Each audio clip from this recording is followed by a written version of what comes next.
up in Nashville and you see the Village Bar, stop and see if Charlie's there.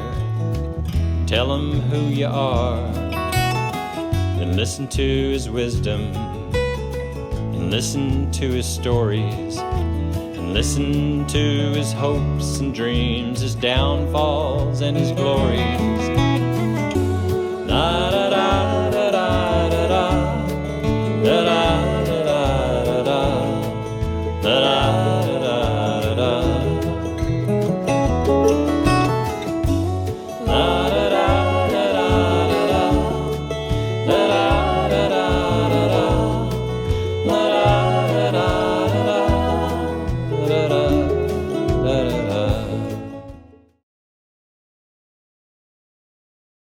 All right, welcome to Villager People, live at the Villager Tavern, and brought to you by, still brought to you by, Shinerbach. And today is a special Dart-themed episode. Today my co-host is Miss Jessie Knight, over here to my right. The one who helps me with running Dartly is Mr. Evan Bailey. I've got a longtime darter and regular, Mr. Mike Brown. Hello. And the extremely timely Mr. Ema Costa over here on the far mic, who is the guy who leads our weekly blind draw tournament, and he's extremely charismatic and very good at his job doing that. In fact, you've become quite a fixture in the dart community recently, right? Yeah, I mean, we've been having great turnouts.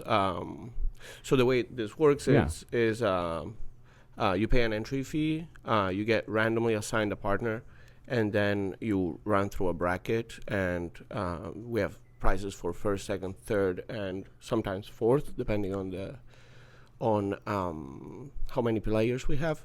And we've been having consistent big turnouts, 20, 22, 24. And we're making the rounds of GNDA now. People are really respecting what we're doing here. Yeah, and you've been nominated to be president, right? Not quite president. I've been nominated to several. VP, right? Yeah, VP. Or some other role on the board. Yeah, that's great. VP Costa.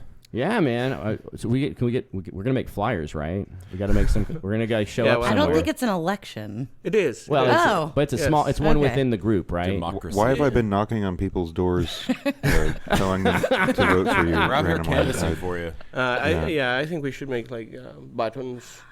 Buttons would be nice. I do have a button maker. Yeah, there we go. Yeah, there we go. Just throwing that out there.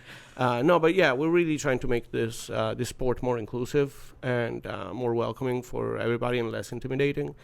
And I think you do that. Yeah, you do. Yeah. Yeah, and I think this bar specifically, because of both of its history, its geographical location, and the kind of frequentation that we get, so the amount of regulars we have, is a really good hinge between the two worlds of amateur darts and less amateur darts, slightly less amateur darts. I know because me and Emma were talking the other day about how like Emma's really great about getting all the social media stuff on Facebook down. And I was like, because we can reach our older audience on Facebook really well. And I was like, yeah, we need to, he started sending me that stuff for Instagram because I was like, yeah, we got to meet the two worlds because we have such a great representation on both sides right now. And so it's been really helpful to it's what makes the Villager crowd kind of unique in a sense, because we are right next to the college. Right, but at the same time, it's like this storied, historical, literally decorated dart home. Yeah. There was also we were talking about speaking of history, we were talking about the recent development of the jukebox. Does anyone have anything they want to? Big thoughts, of course. Go ahead, Mike. Yeah. Well, so the jukebox has been destroyed by some sort of. Well, hold on. You keep talking, Mike. Emma, do you want anything to drink while I cry? Oh, just a water. Yeah. Yeah. So the jukebox got destroyed by some rando, and put his fist through it, destroyed it, and so we've been talking about where we go from there, and currently the option is the option that is currently on the wall, this kind of touch tunes type, the Black Mirror a digital touch tone. It's an advertising board. Yeah. that also plays music, and It's recommending Morgan Wallen, and I don't appreciate it. well, you see, if I needed another reason to not like it, Yeah. now I have it. But yeah, it's sad. It feels like a piece of the soul of the bar has been yanked out, and Especially, can we give a shout out to Marshall Facino? Yeah. yeah. He's Our done an jukebox DJ, incredible job of former curating jukebox DJ. the jukebox. Yeah, I don't think anyone else has really quite as destroyed by this as He is Marshall over the last. distraught, certainly. It's been a couple years, I think, that he's been At least kind a of year. curating Yeah. and doing the music selection, getting regulars involved in getting CDs in there, local artists and regulars. When that kind of thing is not an option, like me and Andrew, we were talking about how this is kind of like the history of jukeboxes as a method for people to get their music out there. You could always slip a guy 20 and try and make sure that your CD or your album gets onto the local watering holes jukebox. Yeah, that's one thing that I don't know how you go into the furthering of technology and keep that. I really don't. I mean, I guess if your music is on the right platforms, I don't know how this jukebox, this digital one, where they're able to pull content from. Is it like on Spotify, or are you a part of the right professional organization? Yeah, so like AMI, I know I think they buy like a catalog, right? They all like go through certain channels. So it's almost like you're sitting there and you're going like, if I were performing artists in today's age, I would tell management, like, how do I get on a jukebox, like, no matter what at this point, because apparently that just doesn't happen. Right. That's not an automatic. Also, with the touch tunes, it's like there's so much content on it that people would have to know to look for you specifically. Like, it's not just going to pop up unless you're like a huge artist. Whereas like with the CD one, it's curated. There's a finite amount of music in it, and you're going to flip through and see everything that's in there. Also, people can now spam this bar from the comfort of their couch with horrible music if they so want to. Yeah. I asked them if I could stop people from doing that, and they were like, "I don't think so." And I was Brian's like, really? already been doing it. This is and I've been doing this for years for places that I don't quite like. So I know it can be done. Yeah. I am an abuser of this power. And I've also used it to Also the owner bless of places with my tastes that I like. Like playing Chuck Mangione's Feels So Good at 1:30 at night in a college bar in Oxford, Ohio. See, we already had that. It was on already in the jukebox. And Yeah. it's like, Yeah. You could play Well, here. I gotta say though, you had the I think it was maybe like the 3-minute long. we didn't have the full version. You didn't have the 9-minute and like 50-something seconds of Chuck Mangione's. You didn't have. I mean, he does every instrument, doing a solo bit in that very long piece. So you got maybe like 3 of them in the version that was on the I Love Yacht Rock album. It's a great record to be like, because that introduced me to the what you won't do for love or something like that. What's the Caldwell? I can't think of the artist name. Bobby Caldwell. Yeah, that's honestly like one of Marshall's favorite songs. Every time it pops Great on, song. I'm He just also watching does Marshall sing it. He does a great karaoke version. Marshall of that. Fassino is the one that was curating that jukebox. So when I posted about it being destroyed, he immediately was. I called him. I was very apologetic, and he enjoyed every second of curating that box. One thing that to go back to like what's the real difference with the touch tunes, kind of echoing what Jesse was saying, like the democratic power of a jukebox is it cannot be parallel, right? Yeah. Because when you're flipping through someone like a local artist that plays a show for 40 people will be equal to the Rolling Stones in that jukebox, right? Whereas, as you were saying, like here you have to look. Yeah. Well, that's the whole thing. Like Ian's record, Loose Bolts, his artist name was on the jukebox, And I had every time he comes to my open mic, and Ian's our production guy. People that are watching, every time he would come and play the open mic, it's like, what more fun is it to be like, hey guys, if you like that, you can literally press the buttons on that machine right there. And also, I enjoyed telling people I have the best jukebox in Tennessee. Also, I mean, putting in $5 on that jukebox, you could create a piece of art that is a playlist from a walled garden of music with rules, kind of like Shakespeare writing a sonnet. You could, he's locked into this exact, amount of words. Palette, and essentially. Rhythm. Yeah, and it's like, it was so fun to be able to just go through it and create a playlist. And you can do that on the touch tunes, but you can't do it like this. You can put a hard drive on these. I know that. I don't know all about that, but it's kind of, you do that so that when the internet goes out, you still have something. Now, downloaded music. That doesn't sound like a bad idea. Well, so basically what I was asking them to do, if we could create a hard drive and then turn the internet off. No, that's not bad. So I don't hate it. I don't know if that's possible. There might be. It's probably possible, but probably there might against be the rules. It's probably against the rules. I have to find out about that. But it's also way more expensive. Yeah, that was $1 actually used to get you initially 3 songs. Now $1 gets you 1 song. Initially, that was why business-wise. That's why I didn't like it when they initially, because they've been trying to get me to change it for forever. Because I mean, it's like it's everything about it is like, the people on the other end. I'm the one that takes the brunt of the marketing on that. The rest for the other people, which is the person who makes the jukebox and does the licensing and all that. That's the corporation, and then my supplier. The two of them are making more money. Where I'm kind of because they're saying, oh, you're going to make more money on your jukebox. I was like, yes, but am I going to sell less beer? Here's the thing. I don't think that people are going to put more money in it. I think people are going to play less music. No, because the way those run is they play on loop. That's the whole thing. It's like they play on loop, and then every once in a while, if somebody really wants it, Yeah.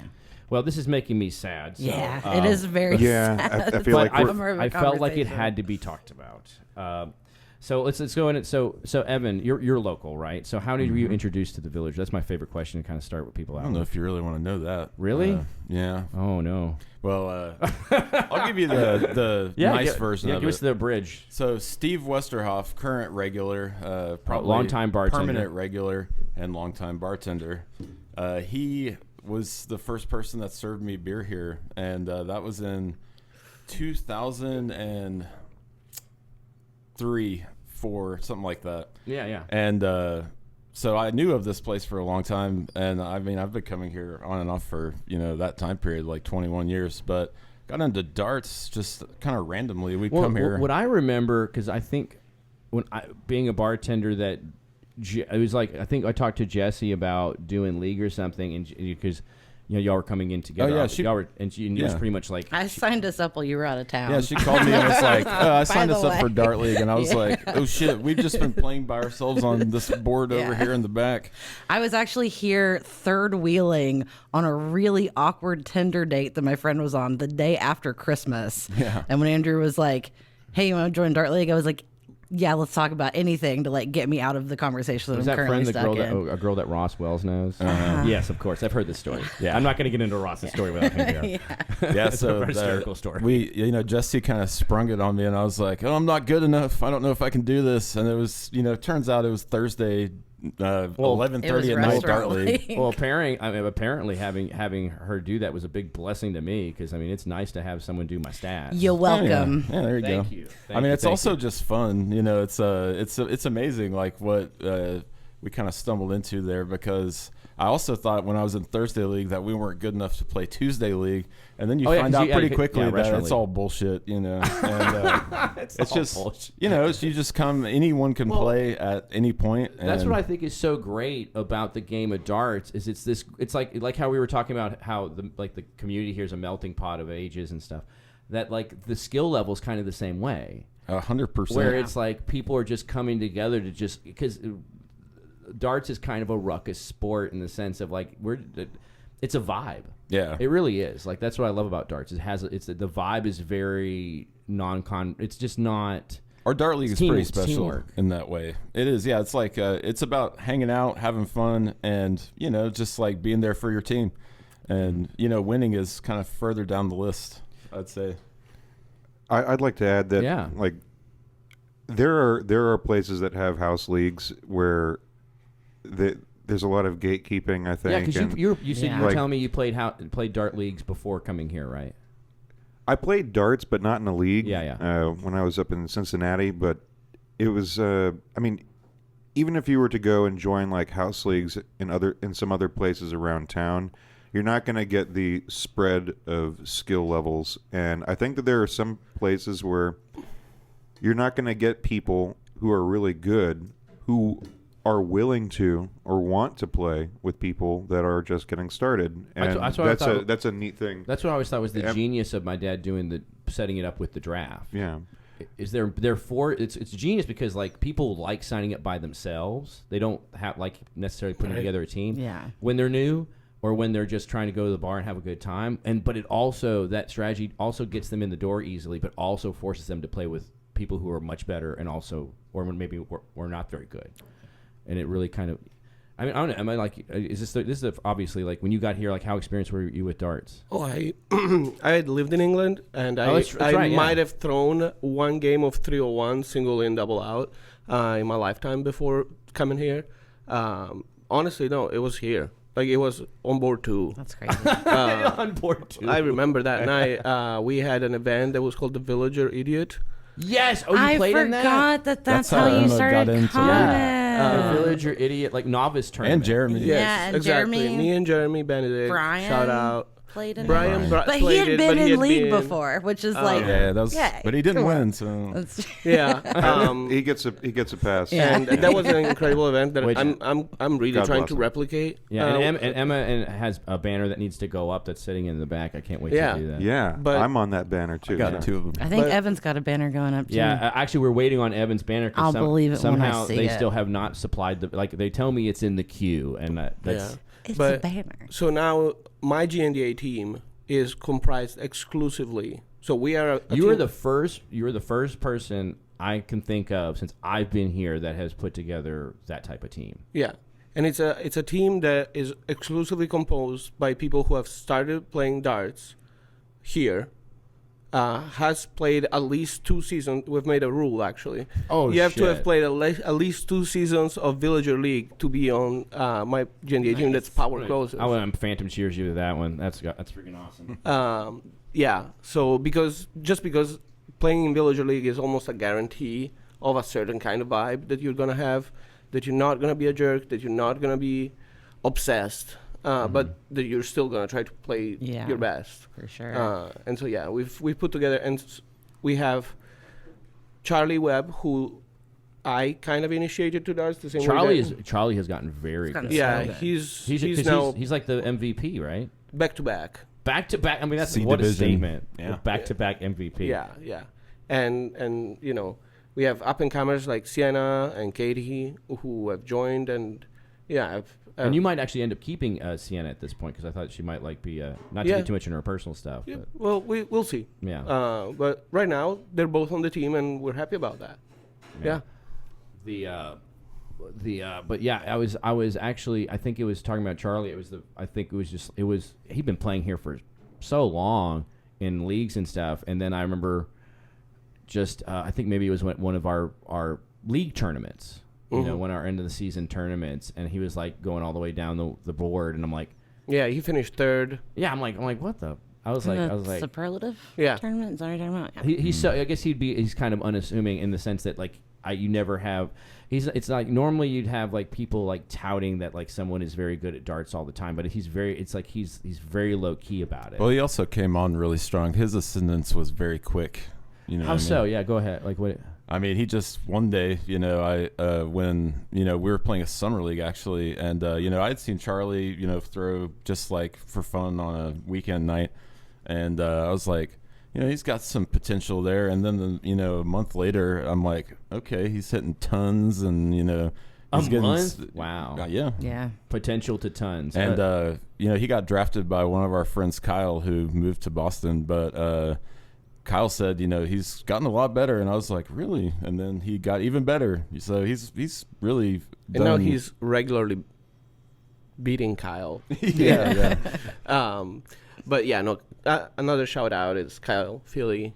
He is kind of like we like to guy. say that me and Charlie and the people that we're training come from the Kyle School. Kyle Feely coaching what do you mean school. by that? It's an approach to darts that's very rational. Like you are not. He is very rational. Yeah, you're not trying to, just suddenly become a god. You're like incremental change. Kyle, but I mean, like, no, go ahead. Yeah. So like we've broken it down. We have a chat that we call bean counters because The bean counters. we send each other reports of our nerds. practices. And wait, really? Yeah, and we break it down and like, okay, so like this is really where you need to focus. I don't know about any of this stuff. This is riveting to me. Yeah, the villager has its own underbelly, sir. Yeah, Yeah. yes. Yeah. Stat underbelly. The stat underbelly. So what do you what is the what do you brag to them about? Oh, like, hey, I shaved a 0.6 in my average, or hey, I had a great look at a 157 out. Yeah. It's so amazing. It's not like we slamming 157 outs or anything. It's like, ooh, I was close. Yeah, exactly. Almost got it. It makes me proud to be in that. You know what's territory, really too. amazing about just what happened with I call it the Dart Dojo, I guess was a way I would look at it in the beginning. And I had a friend that I went to high school with named Alex Whitaker. He's married with 2 kids now, so we never see him. But They have 2 kids? yeah, you know Alex, don't you? Yeah, because he's local. I know Yeah, his wife better than I know him. Oh, at but Leah? Yeah. Yeah, Bluestone. They had a kid, didn't they? I think they just have one. Well, no, but he had another kid. Oh, I don't He know. already had a kid. I'm gossiping about people that I haven't seen in 15 Yeah, years. I haven't seen him since like pre-COVID, Yeah, but I remember so playing with him. basically, Alex before went that. from like a very bustly, erratic single dad life to like being married with another kid. And I'm like, so I'm happy for him, And they both they both do really well. They both work for HCA. But anyway, so Alex was going up to Indiana to pick up his kid because the kid lived in Indiana and he would go get the kid for visits.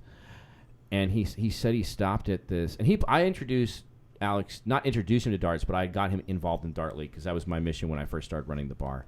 Was my brother Toby is like kind of like a philosopher, I'm like, I just simply asked him, I was like, well, what do you think I need to do to like bolster the business? And he goes, you need to get the Dart Leagues back, and then proceeds to do nothing about it, and then I do all the work. Classic But Toby. He's just the idea man. Yes, and so that's how idea men are, I guess. So anyway, so I brought Alex onto one of my restaurant leagues, and he might have played Tuesday at some point. Restaurant league was always the one where I was trying to because Tuesday league has a way of kind of keeping itself insular and stable. Restaurant league is a little more erratic. So Alex goes to Indiana, and he stops at this random bar on the way back, and there's dartboards, and he sees these 2 dudes, and he's like, "Oh, cool, they're playing darts, Hey guys, I like darts. You want to play?" And he said, I didn't expect this, but I proceeded to kick the living crap out of these dudes. Mm-hmm. He says he just didn't even like think about it. It's like, yeah, I play darts like almost every day. I'm just like a superhuman dart player compared to the average person. I love when people wonder in here, and it's like, you think you can take a leg off me? I love I love that like the official rule being like people can challenge for boards, and it's like I've like heard you tell just They like don't do it. No, They don't I've do it. heard you tell like some randos that, and she's like, oh yeah, you guys can like challenge for boards, and I'm They're not like, gonna do it. and she's like, they can try, like they can they're do it. not gonna get it. But the amazing thing is how quick that turnaround can happen too, Yeah. right? Yeah. Like you can go from, oh no, like you can never take a leg off me, to, yeah, we're pretty much evenly matched in the space of 3 months, Yeah, 4 months. for sure. Well, I had this saying back when I first started doing this. I had this, I guess I came up with a certain saying that I know I said more than once. Was that I teach you to play darts, and then because you're a regular and you come in here all the time to have you become obsessed, so I teach you to play darts, and then 3 weeks later I can't beat you. And that would happen, and I was proud of that, because people would get so into it, Some they would people just be take like, to it. yeah. One of the guys that got me into playing darts up in Ohio came to visit a couple of years ago, and he was one of those people that getting started, I just never could beat him. But we also played a game we all know Minnesota, a very masochistic version of cricket. Yeah, well, they put that. So when I got these new dry erase boards, that was the Minnesota game was on there, which I wish I didn't do because every punter asked me People what have no it idea. What is. is the T and the D and the 3? And he's like, you don't need to know. Yeah, just leave it Never gonna alone. play it. Leave it alone. If you have to ask. Walk it away. I just cross it out for them. But we play a version of Minnesota, I guess you could say. I think that Minnesota is a version of Milwaukee, which is the name of the game that we would play. Personal theory. Either way, so the guy comes down and hangs out. We'd been playing darts for like 3 or 4 years before that, and again, I could never beat him. But then he came in here, and it was just like, man, like, did I used to lose to you? What? You're like, you understand, like, I love this place. Like, I love coming here. So I mean, we both worked in a bar and restaurant together. We'd finish every night and go throw darts for hours after we got off. It's not like the reps weren't there. So what's the difference? What is the difference? What, between Yeah, Milwaukee and Minnesota? Well, no. Well, that's a good question. Well, yeah, too. I mean, that's a whole podcast. But like, just this. What do you think has made it? I mean, I think that it's literally playing with a diverse skill background, many different people. It's crazy how when you play with people who are better than you, it can pull Step things out of up, you. yeah. It can pull your potential out, and it's almost like you just do it naturally. So it's just the innate, because it's kind of like a dojo. It's like we create this, like, and it's, I mean, there's obviously the GNDA and other things outside of this, but we create this kind of competitive little insular thing. Yeah. Well, let's call it an archipelago, right? An archipelago. How do you pronounce that? in English? Archipelago. Yeah, an Thank you. archipelago. Yeah. Because like the blind draw is, for example, something that I always invite people. Like recently, we've had Zachariah started coming out. Alex started coming out, and those are players who are kind of at the beginning of their dart journey. But I immediately said, like, you seem serious about this. You seem like you want to improve. Come out and play against people who play like national level leagues, and they're like scared. And I'm like, yes, but you might be paired with them first of all, and second, you level, might win. Yeah, and your level just jumps up because you are trying to match them, and you are observing them, and you are mimicking them even unconsciously. So that's kind of what you were saying.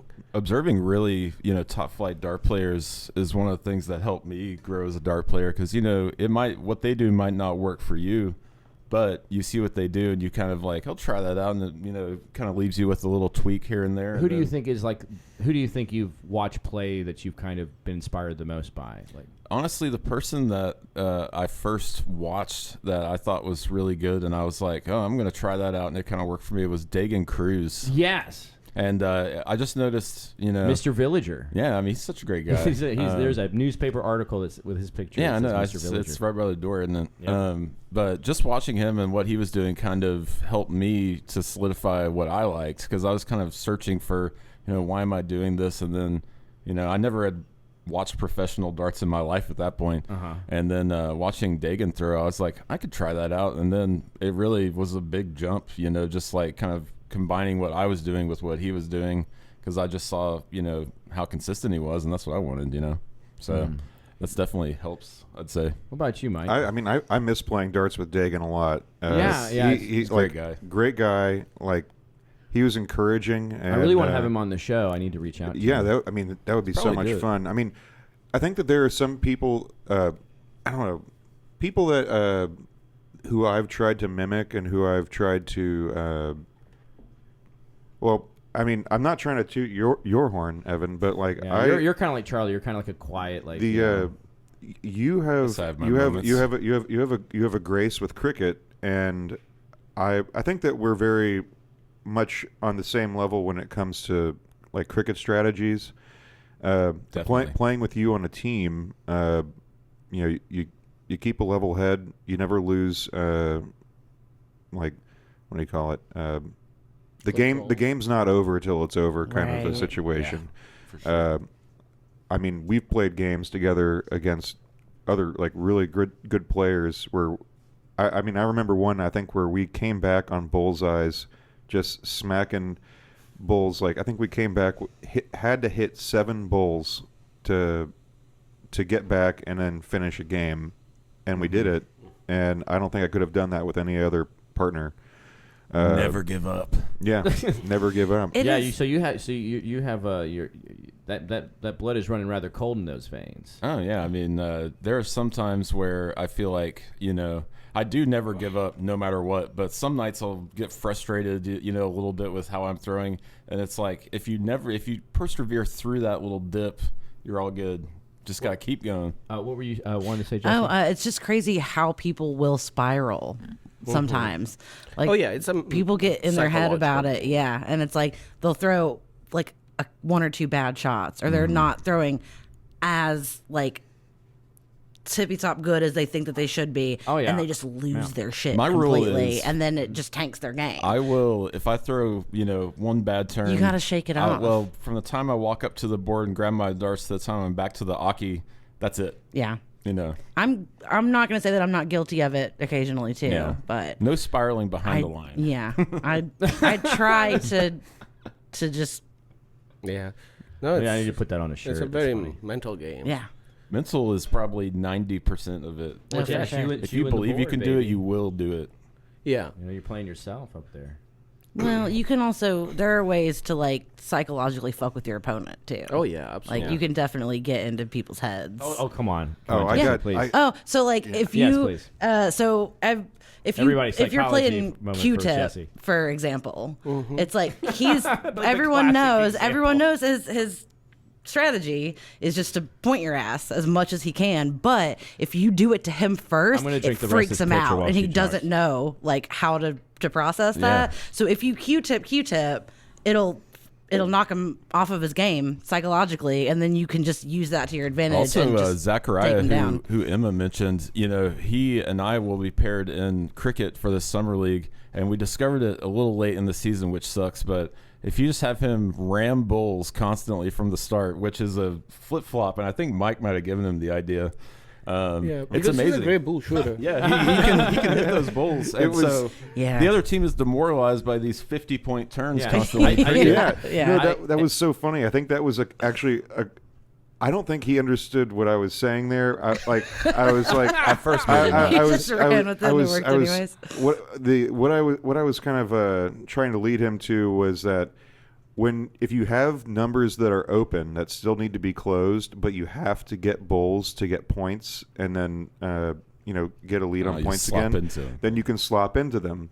And He had just made. He just was the like, connection that he "Herd made was bulls." like bulls. Yeah. Starts off cricket games just like Bulls, bulls. How are you he throws bulls in 501, sir. Oh man, oh man. insane. Like a soft tip player. That is insane. But It works. yeah, though. no, that's It's very I unconventional. used to do that when I actually won. I mean, I guess I stacked my team a little bit, but I definitely lucked out because I beat the better team. But my team in the very first league I set up, we won.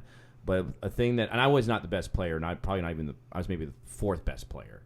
And what I would do, maybe third, but what I would do, because I'm left-handed, is I would if I thought the other person could pull in front of me, I would just go straight to the 16s.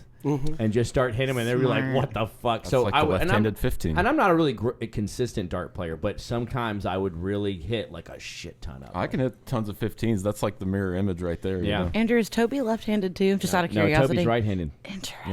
Yeah, it's a twin thing, I think. From for a lot of twins, that's the case. Yeah, interesting. the sinister twin. Yes, it was, Phrenology, was it somebody was telling me about? measurements. Yeah, that's not a hand thing. No, I Yeah, said can we head get a measurements. lobe check on that? I just want to know the Yeah. difference. Also, like another way that this has come up recently because one of my opponents in singles has done it accidentally, I want to believe.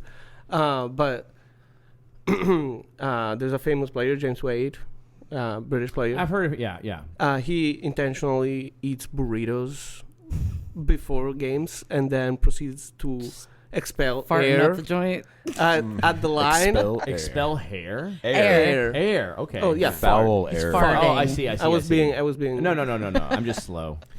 Yeah, to fart at the line because everybody knows you can be in your own fart. That's a biological Yeah. warfare. yeah, but your So opponent has to who would sit have there, thought a burrito was a PED? right? And yeah, somebody has accidentally done it to me in a singles league, and I just couldn't be on the line.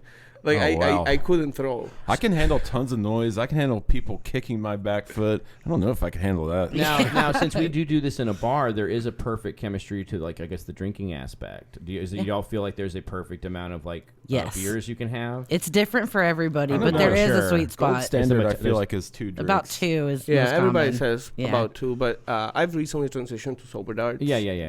Because I Which you have been doing fantastically, if I might add. Yeah. Thank you, sir. Yeah, so I've drastically reduced my drinking, but it took me about, I would say, three weeks and a half to like be able to find my groove without having alcohol in my body. But would you consider it like kind of a PED? Because I've had the chess guy Frank, who runs the chess club, says that alcohol is considered a PED. Yeah. Yeah. Some people, since the game is so mental, it could help you lose, those first Exactly. round jitters. Yeah. But anyway, go ahead. You were, Yeah, no, but it's kind of what I was going to, like, for a lot of us. it changes that mental loop that we were talking about. Right, exactly. Because I don't really drink that much, or don't do it while obviously I'm working. But like what will happen, this is like the only time I really drink, and so what I've noticed is I'll have these great graceful darts on some games where I'll just like pull way ahead, and then I'll get to like a bull or I'll get to a certain number, and I'll let the other person catch up. And I know that can't just be like that; has to be mental at that point. Yeah, it's also a turn by turn, dart by dart game. It's like we all strive for consistency, but it can be pretty hard to keep that consistency. And alcohol does kind of help just keep you on a little, nice wave of Like, good darts. Physically loosens you up too, Yeah, so you you have can to like be hit that relaxed. muscle memory easier. Oh, yeah, and, yeah. like, Kyle yeah. Kyle Feely is one of the first people that was like, you have to be totally comfortable with the Aki or you're going to fail. And I was like, you know what? That makes perfect sense. Has Kyle been known to be like the most like socially analytical of all the darters? Because that's what it sounds like to me. 'Cause It's, you said like the chats about the stats. Probably. and, He like- is very analytical, Yeah. but And it's he's- also some the way feel he's based. influenced, I would say his throw is very feel based. It's not this scientific robotic no pun thing. intended. Exactly. Yeah, he'll have a little hitch there and then just kind of throw it. And I think another one that we can shout out is Matt. Matt Haynes is very, very. I played League with Matt. I played GNDA League with Matt. Yeah, in you're the very wearing beginning. a green shirt right now. Actually, if the camera wants, Oh, it's not a this wall banger is shirt. actually What? not a wall banger shirt. It's a Villager Pole Boy shirt. spring Oh. 2020. Oh my That's god! that's an Right. OG. So is that pre-wall bangers? Is It it can't be. spring 2020? No, it is not pre-wall Yes. bangers. It is Villager colors like wall bangers, but that is actually, I don't think it's the OG Villager Pole Boys was my brother Toby's team, and they had the shit brown shirts. So Need to I bring made that that back. correction to green, but I haven't led the Pole Boys in quite some time. But that was like I did it a couple times when I needed to pull a restaurant team. Who won the spring 2020? Did it Nobody. I don't think it finished. Yeah. No, I know it didn't finish. I was, So You know what? spring. That's actually funny that you say that because I Yeah. was okay. So That was people COVID people league. that don't know, Yeah. and That was so our first Evan, league. you were here then, right? Like before COVID. We also barely- Spring 2020 was our first restaurant league. Evan and I. Okay, Yeah. so you So we remember? didn't even got get to shut down finish right in it. the I middle. had Yeah. 100 in-house dart players. I had a full because GNDA, as you know, is done differently. I had 4 GNDA teams. I had obviously a full draft league team, which is always happens most of the time, except a few times. Full And then I had a restaurant league. full restaurant league team that I just rebuilt, and I rebuilt it in a way that I knew it was going to last. And then COVID happened. Yeah, that And then drastically changed it. and then I revamped the business. So like darts became less of the focus because I was revamping other things to kind of fit the bar. I imagine you had concerns outside of darts for that time period. Yeah, well, that's when we went non-smoking, and Yeah. then we started doing a lot of. I got rid of the foosball table, and once I got rid of the foosball table, I yeah. became a glutton for doing stuff with that space. Man, when COVID hit for the Dart League, that was a very interesting shift in who was participating. Yeah. Like, Oh, people There- went golfing. I mean, that's there like were the thing. well, we just had for spring 2020. That was I think the second house league that I was in, and I had been drafted by Ben Zeppos. Oh gosh, Ben's so fun to play darts with, or at least it seems like it. He and Chiz, we were That must have been a great we team. were Mensa, and it was hilarious. Like, Smart darts. the smart darts, the cream always rises to the top. Good luck, good luck, good luck, good luck, good luck. I mean, They were it's- so where it came hysterical. from. Yeah, I mean, I think I didn't realize that was a bit for them, and so Their I just, whole life was a I bit. mean, They had a friend group that every team was a bit. Okay, they had a team. It's up there. They have a banner. It's called Jeromean Society. I was just looking at that one earlier. And it's Yeah. like, and What a like, I'm name. like, what is that? And it's like, oh, it's just like an author based on some kind of book, the Jeromes of Jeromes. I can't even remember what it was, but it was something Oh, ridiculous. Jerome K. Jerome Yes. is the author of Three Men in a Boat. Yes, and their logo, Toby drew it. It was 3 men in a fucking boat. Yeah. And that was the Yeah. Jeromean Society. It was man, I feel robbed by COVID almost like exclusively for not being able to finish out a season No, with that Ben was and Chiz. 2020 was right before COVID was literally the best in-house darts I've set up. I had gotten to be really good at it, and then that was the zenith, and then everything everything washed because it was because COVID happened, and it's just it'll never be the way it is anymore. I feel like though, I mean, obviously I can't really speak to like pre-COVID so much because spring 2020 was our first. It was when we were in the restaurant league, but I feel like it's obviously like post when everything kind of calmed down, we came back and started doing Tuesday League, and I feel like. And Mike was my first captain in 2000. I was about to ask that because I couldn't remember because I know I was trying to get captains on here, but I obviously wanted to have you on, but I couldn't remember. I was going to ask you that how many times have you captained? I think I've captained 3. 3 times. See, that's even saying. I Yeah. wouldn't even have remembered that. I think I did the Roaches for those. I why I took may over be Roaches. mistaken. I know I did it at least twice. Yeah, I think I had you, Evan, and Jesse. I pulled both of you, and then I got. I don't think I was. I don't think it no, was Jesse.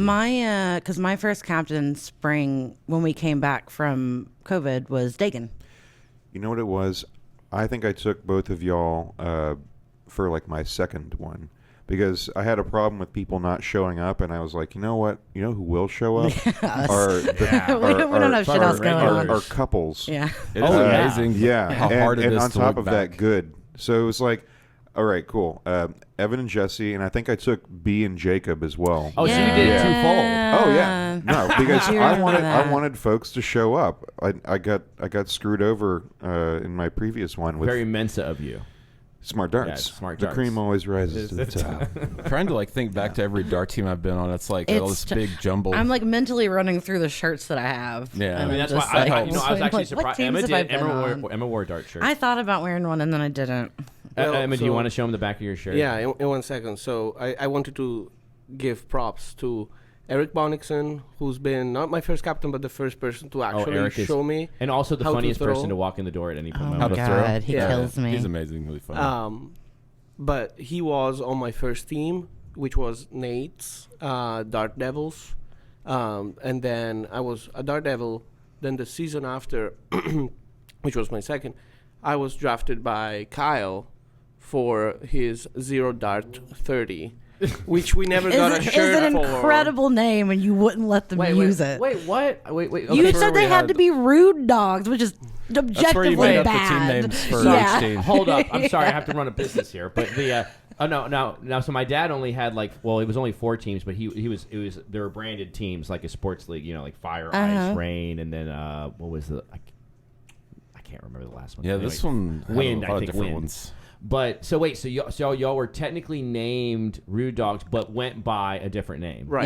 Yeah. 0 Wow. Dart 30. I Zero was Dart foiled. 30, which is AKA such a Zero good Dark. name. And then Dart 30. Kyle moved to Boston halfway through the season, so Marshall and I kind of co-captained to finish the season.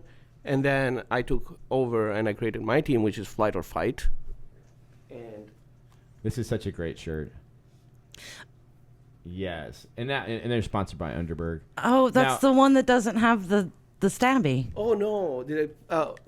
I didn't The check. stabby. I Yes, didn't check. yes. Yes, Yes, we have a penguin with a little dagger because we're flight or trying fight. to fight. But, That Yeah. bird But does we're a not flight fly. yeah, we can only fight. It's the only thing happening. You know, I'm glad you explained that to me because I was wondering why it was a penguin. Yeah. Yeah, it's a flightless bird. That's hilarious. That's a great team name. I've been trying to make up a team name so I can switch from the Roaches because I wanted to, reprise the Roaches and win a championship with it. Now I've won 2 with Roaches. So I'm still trying to figure out a team name, and one of these days I'll get there, but it's hard. Yeah. Yeah, I mean, the pun game must be strong. Yeah. Exactly. Yeah. I've got I've mine noticed nailed that down that's for kind fall. of I'm like excited that's kind about of the thing because I mean obviously when my dad started it he was like not trying to do that but like it's like that's the innate thing is like Yeah. hey what do you want to name your team? It's like All you shit we were all you talking have to about do is look up at the ceiling. Yeah. It's just the puns everywhere. Darth Villager troublemakers. Darth Vader. Yeah. Thunder Mifflin is so 2010s. Under Mifflin. Thunder Mifflin. Yeah. But yeah, I mean, the puns are everywhere up in here. Yeah. Tales of the Trip.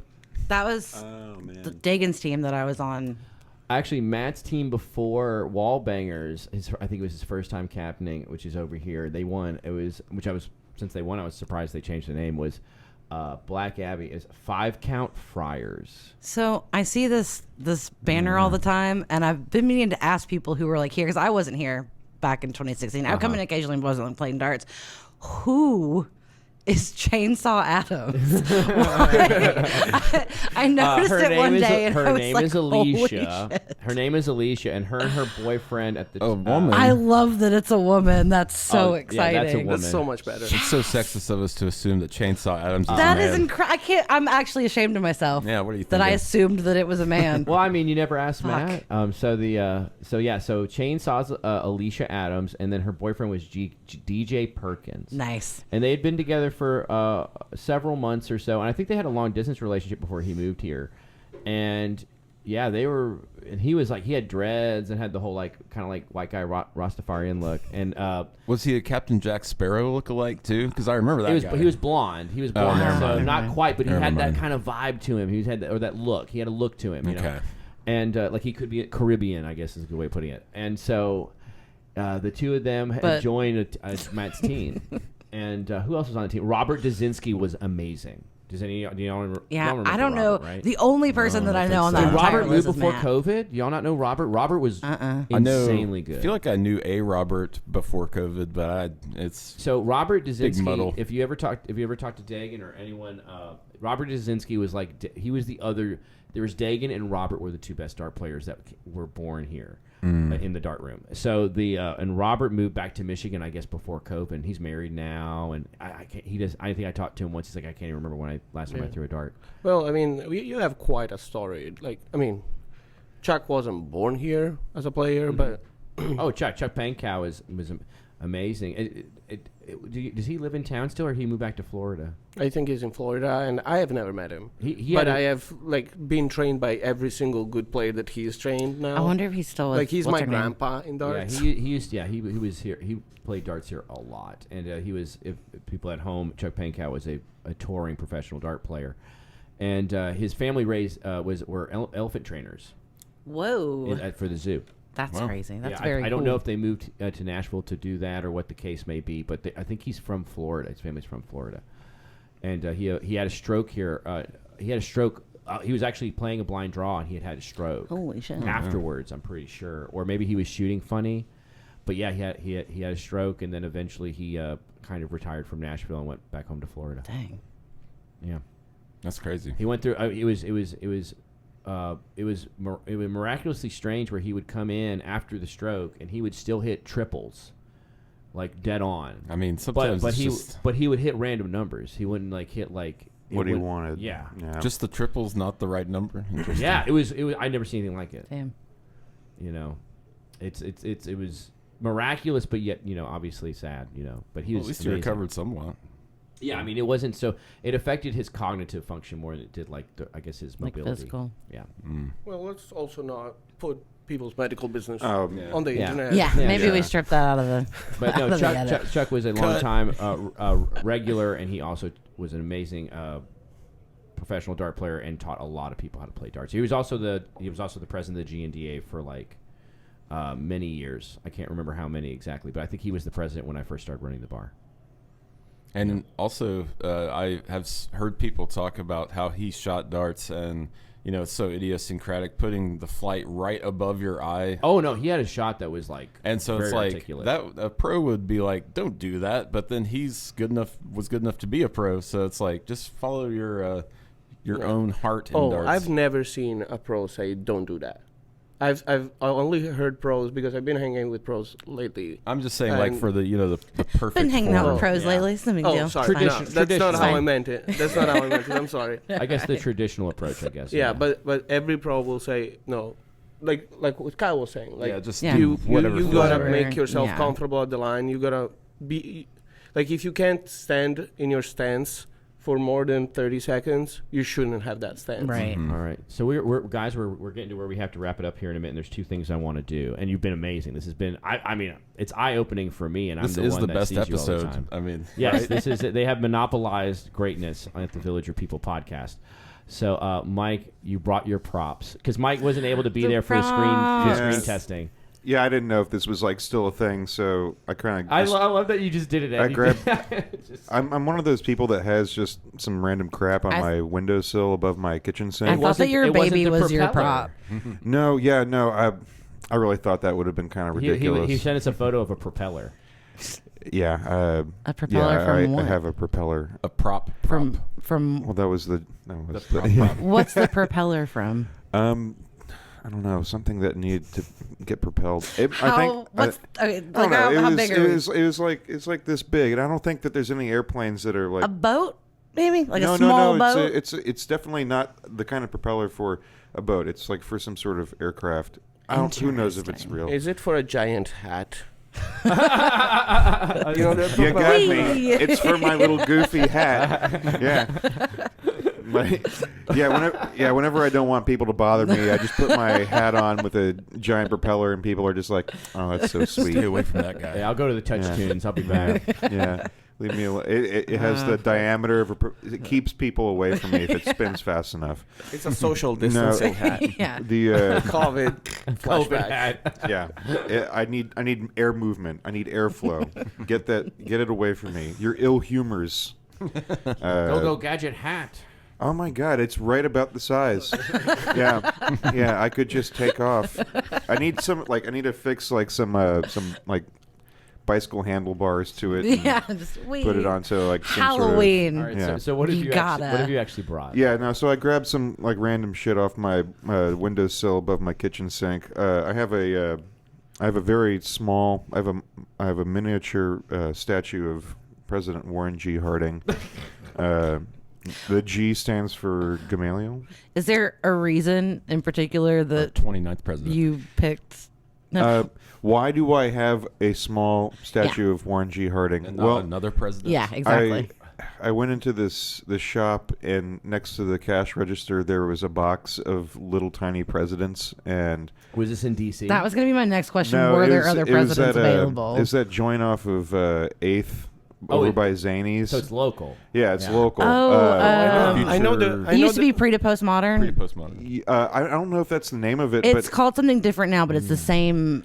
it's but my I know the girl who runs it now. it's Yeah. my go-to place I keep meaning to for. pop in there. I haven't been in like 20 years. Oh, you want it? Oh, did you want the little president? Anyway, Oh, yeah. Whenever the I'm little president. whenever I'm like looking for like a gift or something, I pop in there. Oh, free plug. Anyways, yeah, and I was like, yeah, how much for the tiny president? And they're like, I don't know, like $1. And now that I'm thinking about it, it probably sucks that I broke up the collection because there were other presidents in there. I don't remember. I don't know everything about history, but yeah, it says 21 through 23, 29.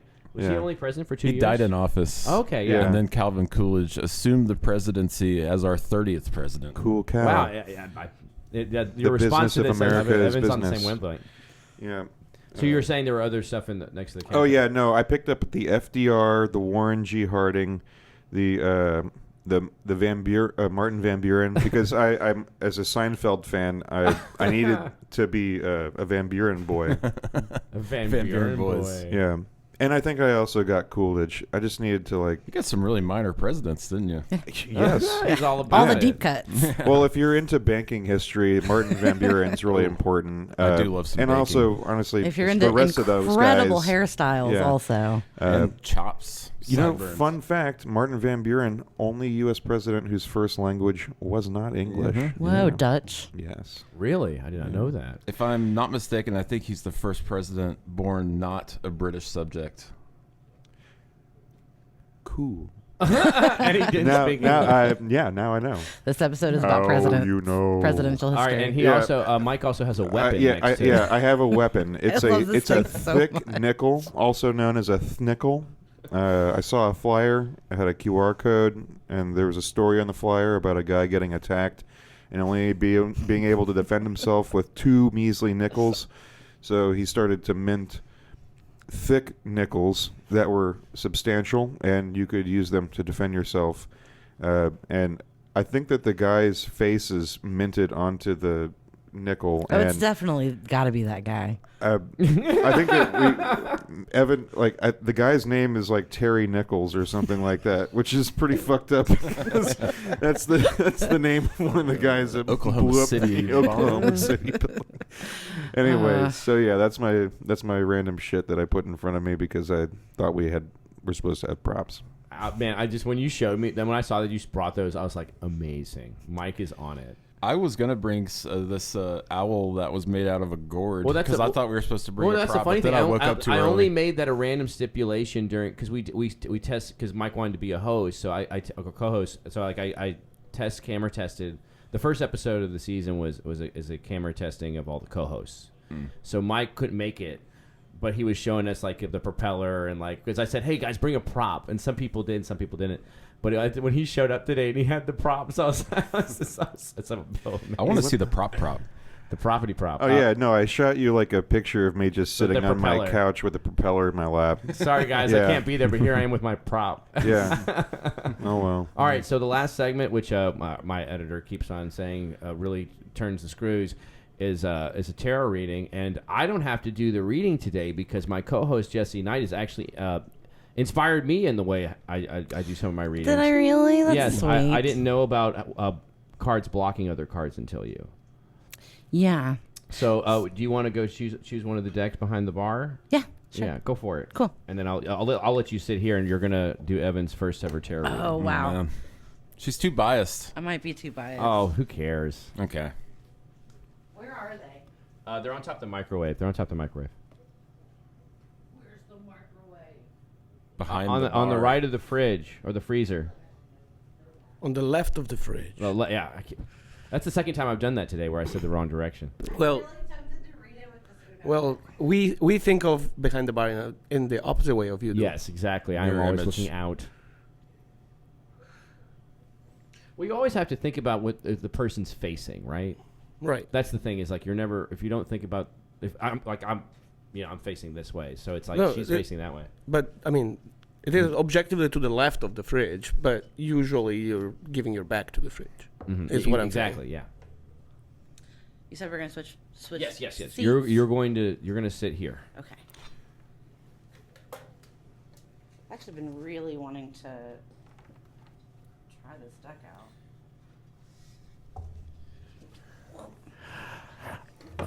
If you want to show the deck to the camera, the box, Jesse is holding a Antique Anatomy tarot deck. Ooh. That was a gift to me by a completely randomly given to me by a lady one day when I walked in on a day shift. Wow. Let's see here. Hold on. I need to move this chair.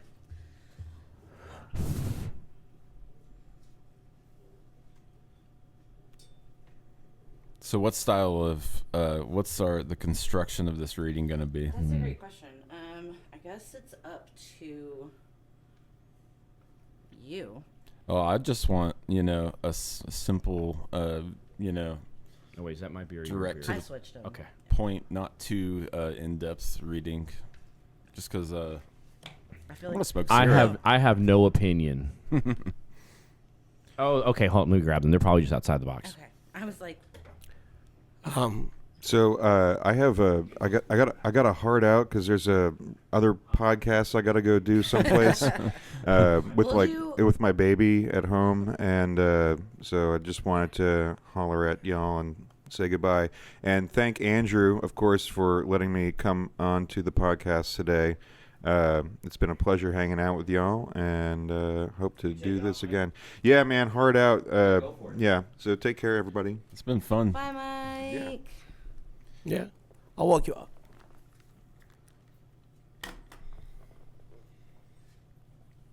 Baby podcast. Baby podcast. Ooh. I'll just do like a little quick 3-card, guys. Since we're Yeah, I butting up normally this just do time. 3 cards typically myself when I do these rather than a long one. Okay. I'm also. Yeah. I don't think I've read in at least a year, probably. No I'm kidding. Yeah, It was- I'm you- a little rusty.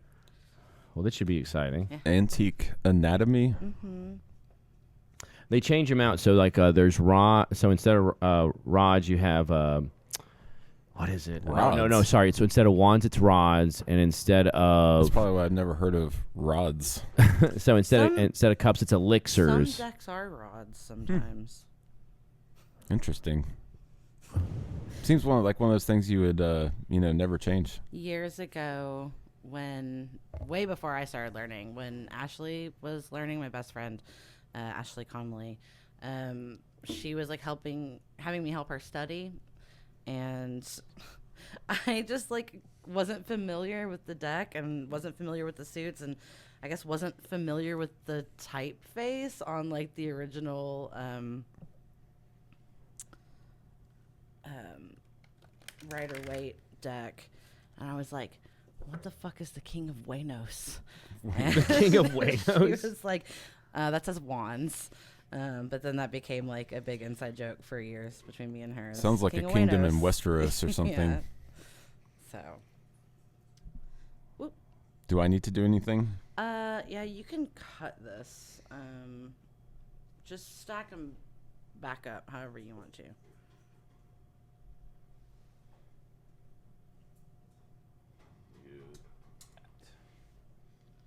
Cool. So do you have like a specific question, or do you want me to just do like a little past, present, future sort of thing? I don't have a specific question. Okay. I don't want to give the deck any ideas as to what I want. I just want it to tell me. Okay. Yeah. I'm gonna keep bumping my hand into this, so move it out of the way a little bit. Eep. No, it's not a bad thing. I probably should have picked a deck I'm more familiar with. It's the Knight of Waynos. The Knight of Waynos.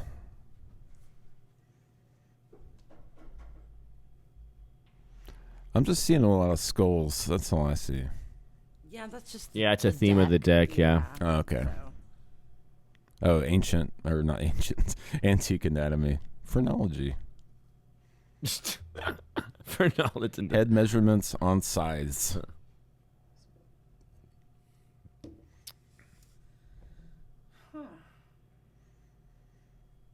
So what am I presented with here in tarot terms? So, it's interesting because we have death in like the past position, and then present is the Knight of Wands reversed, and then the Knight of Cups upright in the future position. It's interesting that there are multiple knights here, just because they kind of represent things that are forthcoming and or messengers, or I'm trying to think of the best way to put this, but like action in a way of like carrying something out, like carrying something through.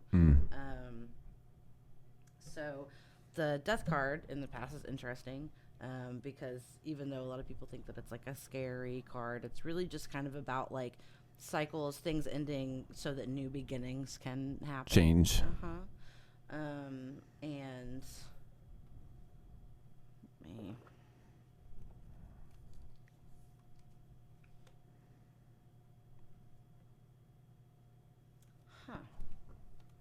So this kind of indicates, I pulled like just kind of a clarifying card. So the Knight of Wands are kind of all about action, right?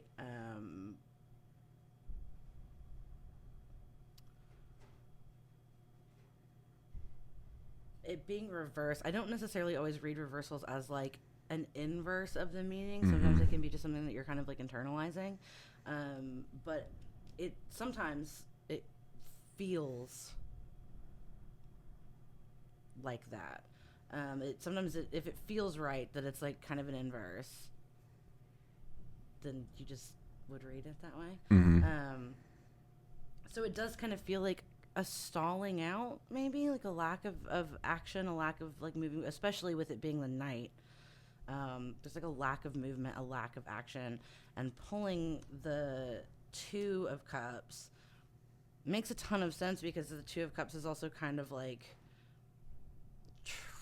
trying to balance choices, but like not really being able to like make a choice between the two. Like there's no right or wrong answer, and so it's kind of like, and that's the present card. Yeah, so it's kind of like being not really knowing like what the right choice is and what the right move is, so you're like kind of stalling out. And then the future card is the Knight of Cups upright, which indicates kind of like, again, that forward movement, that like action, but because it's cups, it's like more like feeling, emotions based. And so it kind of does indicate like something has ended, you're kind of like stuck now in not knowing like maybe how to begin that new beginning, like how to kind of move forward. But future kind of indicates that like your emotions will guide you to like, you need like your heart essentially like will guide you to like what the correct thing to do Trust is. the force. Yeah, kind of. Yeah. Okay. Yeah. Cool. Yeah. First tarot reading down, and this is my internet debut, so I've never been on the internet before. All Never right. been on the internet Have you? before? Me? Yeah. Oh yeah. She's been in tons Oh, of yeah? like Instagram videos and Well, whatnot. I've done like I did I think one interview when I released that tarot deck. I did Which like, actually I need to get interview. from you. Yeah, we can do a little tradesies. Yeah. Let me go. I'll have to go find you something. All right, guys. Well, we gotta break down and open up a bar. So yeah. this I'm Andrew Perot. This is Jesse Knight. And Evan Bailey still in here, and we were joined by Mike Brown and Ema Costa, who are enjoying cigarettes. Emma's over here on the right. Ian Gomez, aka Loose Bolts, on the production, and thank God I had Kevin Thompson opening the bar instead of me today, unlike last time. This has been Villager People signing out.